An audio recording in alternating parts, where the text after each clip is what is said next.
నల్గొండ జిల్లా కాంగ్రెస్లో ప్రజాస్వామ్యం ఎక్కువ అని, అందుకే నామినేటెడ్ పదవుల భర్తీ విషయంలో అన్ని కోణాల్లో పరిశీలించి విచారించిన తరువాతే భర్తీ చేస్తామన్నారు ఆ పార్టీ సంస్థాగత ఎన్నికల ఇన్ఛార్జ్ సంపత్ కుమార్.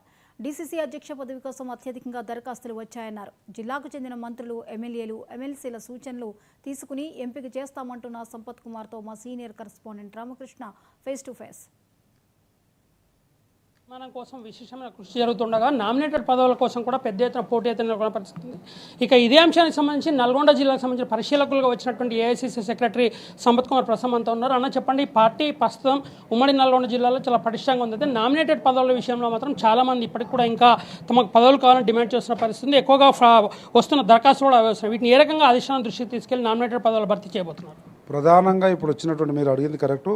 జరుగుతున్న ప్రక్రియనే నియోజకవర్గానికి ఇద్దరిని ఎంపిక చేసి రాష్ట్ర కార్పొరేషన్ డైరెక్టర్లు కానీ కొన్ని బోర్డుల మెంబర్లు కానీ ఏదమని ఉంది. కానీ మీరు అన్నట్లు నల్గొండలో కాంగ్రెస్ పార్టీ పటిష్టంగా ఉంది, కాంపిటీషన్ ఎక్కువగా ఉంది, అనేక మంది ఔత్సాహికులు వస్తున్నారు కనుక నియోజకవర్గానికి 2 అంటే 12 నియోజకవర్గాలను 24 ఇవ్వాలి. అలా కాకుండా ఇంకొక 10 ఎక్కువైనా సరే ఇచ్చైనా సరే ఎట్లయితే పటిష్టంగా ఉందో ఆ పటిష్టతను కాపాడడానికి పార్టీ పనిచేస్తుంది. నేను కూడా అదే రికమెండ్ చేస్తాను. వీలైనంత ఎక్కువ మందికి ఇక్కడ నామినేటెడ్ పోస్టులు ఇవ్వడానికి ప్రయత్నం చేస్తాం. సో సంస్థాగతంగా నిర్మాణం చేయడంతో పాటుగా పార్టీ పదవులకు సంబంధించి కూడా మీరు చెప్తున్న ప్రకారంగా 18 నెలలు పార్టీ అధికారంలోకి జరిగినప్పటికీ కూడా నామినేటెడ్ పదవి విషయంలో ఎన్నిసార్లు కూడా మంత్రులకు కానీ లేకపోతే ఇట్లాంటి పార్టీ ఇన్ఛార్జ్లకు కానీ వినతి పత్రాలు ఇచ్చినా కూడా పదవుల విషయంలో మాత్రం స్పందించడం లేదు. దీనిపై వెంటనే స్పందించడానికి కూడా కార్యకర్తల నుంచి డిమాండ్ అయితే వస్తుంది. దీన్ని ఎట్లా చూస్తారు?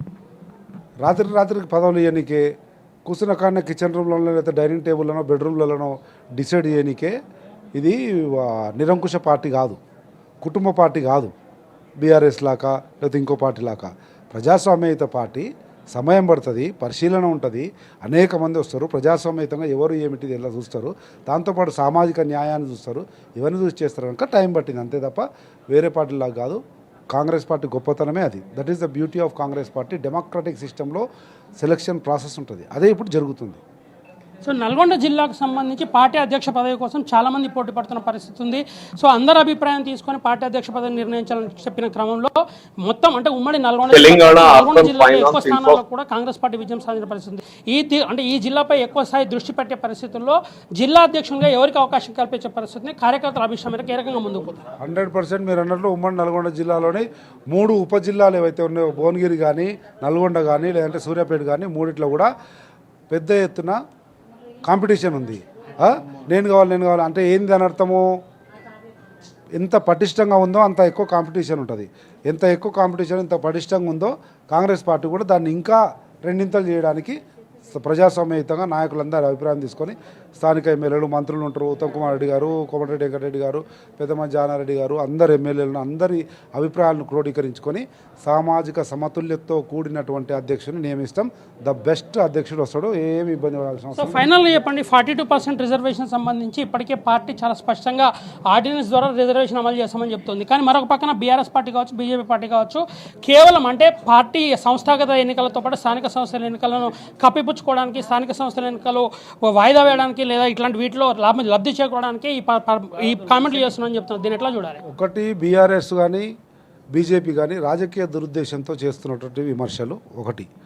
రెండవది, ఈరోజు తెలంగాణ రాష్ట్రంలో గౌరవ ముఖ్యమంత్రి రేవంత్ రెడ్డి గారు ఈ బీసీల కులగణన కానీ, 42% రిజర్వేషన్ కానీ, లేదంటే ఎస్సీల కేటగరైజేషన్, ఇటువంటి విషయాల్లో వారికి ఉన్నటువంటి చిత్తశుద్ధిని శంకించే పరిస్థితులు ఎవరు కూడా లేరు. అంత కమిటెడ్గా, అంత హానెస్ట్గా ఆ ఇష్యూను రిజాల్వ్ చేయాలనే ఆలోచనతో ఉంది ప్రభుత్వం కానీ, గౌరవ ముఖ్యమంత్రి కానీ. ఇంకొక విషయం, బీఆర్ఎస్ వాళ్ళు అంటున్నారని మీరు చెప్తున్నారు కదా, ఫస్ట్ కల్వకుంట్ల తారక రామారావు గారిని అడగండి, వాళ్ళ చెల్లెల్ని ఒప్పించుకోమండి. వాళ్ళ చెల్లెలే చెప్తుంది 42% is the best option, Revanth Reddy గారు చాలా ధీరోదాత్తమైనటువంటి నిర్ణయం తీసుకున్నారని చెప్పి ఆమెనే అభినందిస్తుంది. టీఆర్ఎస్ పార్టీలో ఉన్నటువంటి అనేక మంది బీసీలు పాలాభిషేకాలు చేస్తున్నారు గౌరవ ముఖ్యమంత్రి గారికి, మా మంత్రులకు.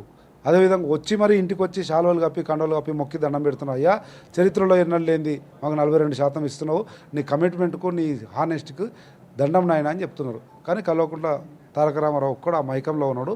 బీసీలకు అధికారం వస్తే మాకు పుట్టగతులు ఉండవు, వాళ్ళు చైతన్యం అయితే మమ్మల్ని ఇంకా అధపాతాలకు తొక్కుతారు అనేటువంటి ఆ దురుద్దేశంగా కుట్రపూరితంగా మాట్లాడుతున్నారు తప్ప ఏం లేదు. ఎవరు శంకించాల్సిన అవసరం లేదు. బరాబర్ 42% రిజర్వేషన్ తోటే ఈ స్థానిక సంస్థల ఎన్నికలు రాబోయే ఇంకేదైనా జరిగినా దాంట్లో అమలు అవుతుంది.